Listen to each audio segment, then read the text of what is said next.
চলছে এসআইআর এর কাজ। রাজনৈতিক দলের প্রতিনিধিরাও বসে নেই।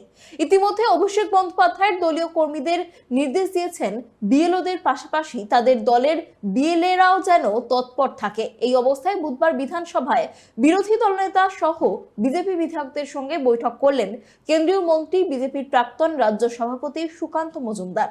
দলের বিধায়কদের আরো তৎপর হওয়ার নির্দেশ শুভেন্দু সুকান্তর। রাজ্যে ইতিমধ্যেই এসআইআর এর এনুমিরেশন ফর্ম বিলির কাজ এগিয়েছে অনেকটাই। কমিশন নিযুক্ত বিএলওরা বাড়ি বাড়ি পৌঁছে দিচ্ছেন এনুমিরেশন ফর্ম। অনেক জায়গায় ফর্ম সংগ্রহের কাজও শুরু হয়ে গেছে। এই অবস্থায় রাজনৈতিক দলগুলিও বসে নেই। একদিকে যেমন নির্বাচন কমিশনের ওপর বিভিন্ন ইস্যুতে তারা চাপ বাড়াচ্ছে, অন্যদিকে এলাকায় এলাকায় বিএলওদের কাজে নজরদারি চালাচ্ছে বিএলএরাও। মঙ্গলবার এই সংক্রান্ত বিষয় নিয়ে প্রাক্তন বিজেপি রাজ্য সভাপতি সুকান্ত মজুমদার বৈঠক করলেন দলের বিধায়কদের সঙ্গে। বিধানসভার এই বৈঠকে উপস্থিত ছিলেন বিরোধী দলনেতা শুভেন্দু অধিকারীও। সূত্রের খবর, বিধায়কদের আরো তৎপর হওয়ার নির্দেশ দিয়েছেন সুকান্ত। তাদের বিধানসভা এলাকার বুথে বুথে গিয়ে এসআইআর এর কাজ সরজমিনে খতিয়ে দেখতে বলেছেন তিনি। না এগুলো ভুল বক্তব্য। এটা আজকে আমাদের আনন্দের একটা বিষয় ছিল, কিন্তু সেটা হয়নি, কারণ সুনীত দাসকে আমরা হারালাম। কিন্তু আজকে বকাবকি, রাগারাগি এসব বিষয় নেই, সেটা তো সবাইকে বলেছি। আমি নিজেকেও বলছি আমি ভালো করে কাজ করব। এসআইআর নিয়ে আমি 16 তারিখে নিজের এলাকায় ঘুরবো, প্রয়োজনে বুথে বুথে যাব। সবাইকে বলেছি, সমস্ত বিধায়ককে বলেছি, হাত জোর করে অনুরোধ করেছি, যেহেতু নির্বাচন আসছে এবং এই নির্বাচন আমাদের মরণবাচন লড়াই, আমাদের বাংলাকে রক্ষা করার লড়াই। সেই জন্য আমাদের সমস্ত বিধায়কদেরকে, আমি এবং আমাদের বিরোধী দলনেতা দুজনে মিলে আমরা অনুরোধ করেছি বিধায়করা যেন ফিল্ডে থাকে এবং আমরা নিজেরা ফিল্ডে থাকবো। প্রত্যেকে এক একটি শক্তি কেন্দ্রের দায়িত্ব নিয়ে কাজ করব।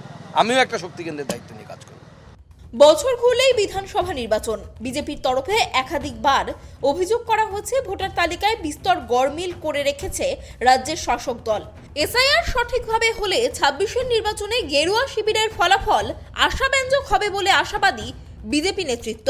সেখানে দাঁড়িয়ে একদিকে যেমন কমিশনের ওপর চাপ রাখার কাজ করছেন তারা, পাশাপাশি বুথ স্তরে এসআইআর এর কাজ সঠিকভাবে হচ্ছে কিনা সেই নজরদারিও বাড়াতে চাইছে পদ্ম শিবির। এমন দ্বিমুখী কৌশল নিয়ে তারা এগোতে চাইছে বলেই রাজনৈতিক মহলের একাংশ মনে করছে। Bureau report, KTV Bangla. পরবর্তী যে খবরের দিকে নজর রাখবো, এসআইআর সংক্রান্ত 65টি অভিযোগ নিয়ে কমিশনের দ্বারস্থ বিজেপির বিএলএ 2দের ছাড়া ফর্ম বিলি ও তাদের মারধরের অভিযোগ তুলে সরব হয়েছেন শুভেন্দু অধিকারীরা। শুভেন্দুর আরো অভিযোগ, পুলিশে এফআইআর দায়ের করলেও ঠিকমতো পদক্ষেপ করছে না। তৃতীয় হচ্ছে বিজেপির বিএলও 2 তাদেরকে মারা হয়েছে। গোটা রাজ্যে গতকালের যে রিপোর্ট, তাতে ভারতীয় জনতা পার্টি প্রায় 50,000 বিএলএর কাগজপত্র জমা দিয়েছে, 42,000 আই কার্ড পেয়েছে, তৃণমূল কংগ্রেস 43,000 আই কার্ড পেয়েছে,